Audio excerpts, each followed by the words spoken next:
Hi hello வணக்கம். நான் தான் உங்கள் நெல்லை மாறி. கடையிலேருந்து இப்போ தான் வீட்டுக்கு வந்தேன். இன்றைக்கி கொஞ்சம் லேட் ஆகிடுச்சு. வேலையாக போயிட்டு வந்ததுனால இப்போ தான் வீட்டுக்கு வந்தோம். வந்தோடனே இப்போ தான் நைட்டு சாப்பாடு செஞ்சிட்ருக்கேன். எனக்கு எப்போவுமே இட்லி தான். தம்பியும் பாப்பாவும் தோசை வச்சு சாம்பார் கேட்டிருக்காங்க. ரெடி ஆகிக்கிட்டு இருக்கு.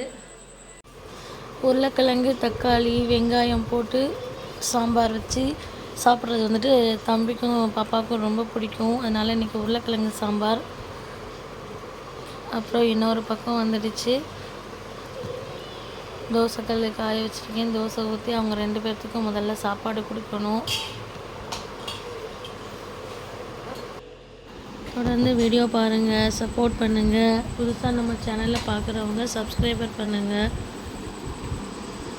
பாப்பாவும் தம்பியும் ஹோம்ஒர்க் முடிச்சுட்டு டிவி பார்த்துட்ருக்காங்க. 2 பேரும் சண்டை போடாமல் டிவி பார்க்குறதுனால தான் இங்கே வேலையை கொஞ்சம் ஃப்ரீயாக பார்க்க முடிஞ்சுது. தோசை சாம்பார் ரெடி ஆகிடுச்சு. இப்போ தம்பிக்கும் பாப்பாவுக்கும் சாப்பாடு கொடுத்துடலாம். இந்த வீடியோ உங்களுக்கு பிடிச்சிருந்தா கண்டிப்பாக லைக் பண்ணுங்கள், ஷேர் பண்ணுங்கள், கமெண்டில் சொல்லுங்கள். ஓகே, பாய், குட் நைட்.